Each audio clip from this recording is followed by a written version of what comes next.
And I think that's what we are doing here. That's I mean, I completely agree with the need to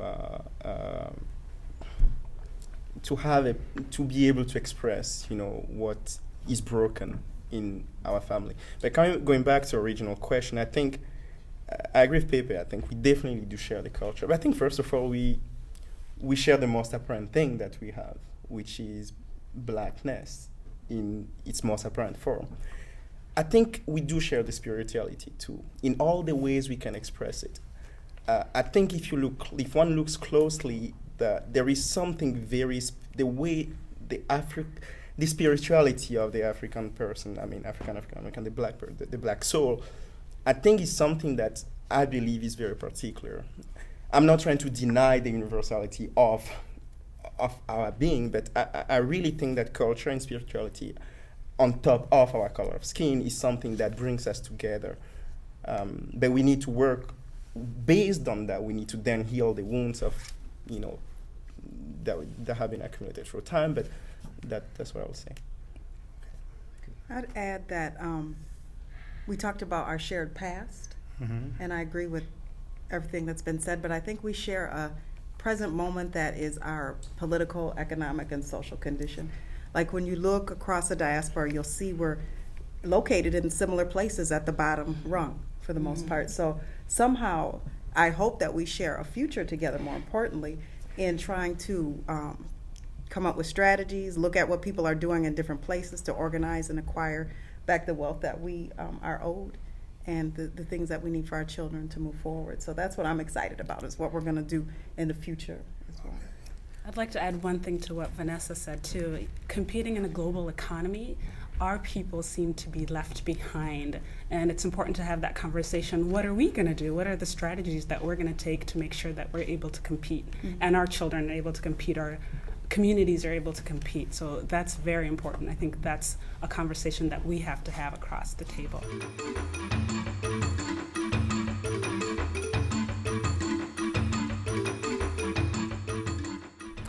Moving on, we're going to talk about economic life and the issue of economic life. And here's the question: is there something intrinsic to American society that contradicts African culture in regard to business and entrepreneurship?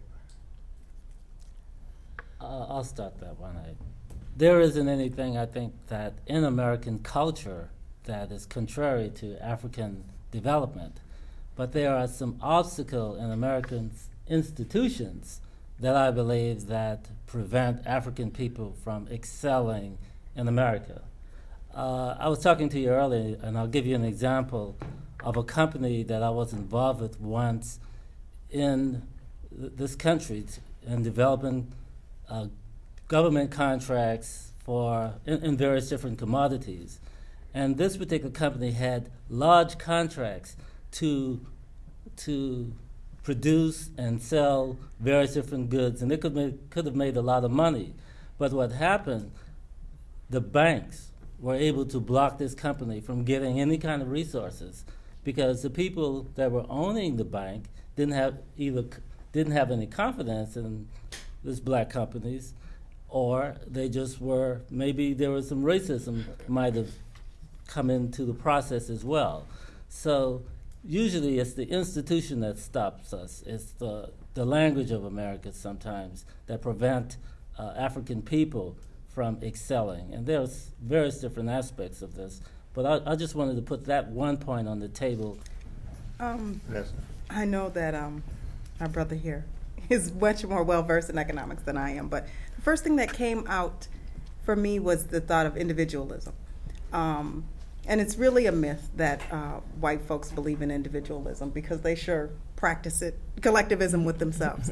You know what I mean? They're trying to get us to believe that we should buy into this individualism. And so what I'm saying by that is I think that black folk here in the U.S. that do make money often leave the community behind. And I'm thinking about the end of segregation in the 1950s and 60s, when you have now communities like the one I live in North Minneapolis, where you have a predominance of poor black folks together. Where's the black middle class, is my question. And so this idea that there's a myth of individualism, and once you make it, you shouldn't be a part of the community anymore, and lift folks up is what I think is the difference in what I see Africans who come here more recently in terms of cooperative economics, sticking together, folks staying together, multi-generation in the home, taking care of your grandparents, not just shipping your kids off to daycare to someone else, but to actually someone in your community. So I think some role individualism plays in that is contradictory to cooperative economics that I see Africans doing. Yeah, I completely agree, Vanessa. I think I don't think there's fundamentally anything. I mean, conceptually, there shouldn't be anything different. But I think, as Adolphus pointed out, economic systems matter. A system in which, let's say, on the continent, resources are being exploited, let's say, in the Congo, without any respect to sustainability issues, fairness issues, accountability issues, maybe is just another way of, let's say here in the US, having maybe discrimination in lending, for example, or other ways of having opportunities, maybe through access to education, to other things.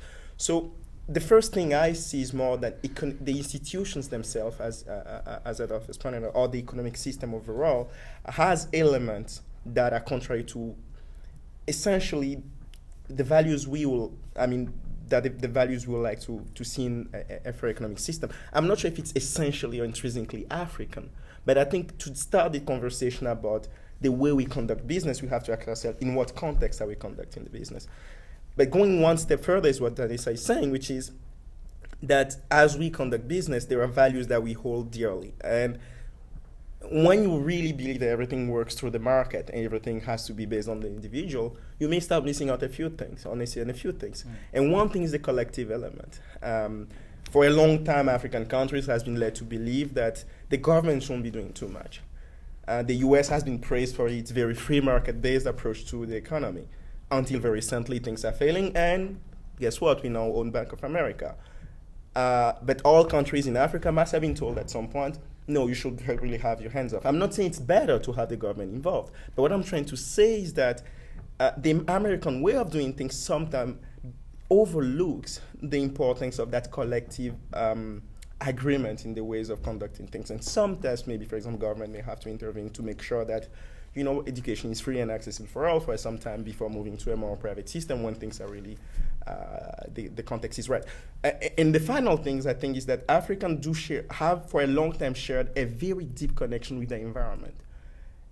Both on the continent and here, I think we have been losing it, but we have been losing that focus on that sustainable or that understanding on the environment in which we live, beyond the people, but the broader environment. And I think as we talk about things like climate change and other things, all these things bring us back to the fact that blackness or the black person understood this thing better, understood society, understood family, understood nature, and was able to conduct his or her activities with knowing exactly what the boundaries that those things put on his endeavors. The economic and social conditions are similar in many instances, and there's a reason for they talk about the underdevelopment of Africa. All you have to do is think of Africa as 4 times the size of the United States, and it's the economic breadbasket for the Western world. And one of the things that people don't realize, if you constantly look at the economic journals, you see China and India are setting up all sorts of relationships with West Africa, East Africa, South Africa, North Africa, but it's quiet. It's never talked about in American papers. And why is that? Because they don't have enough resources to supply themselves. And Africa has the resources. The Congo is larger than West Europe.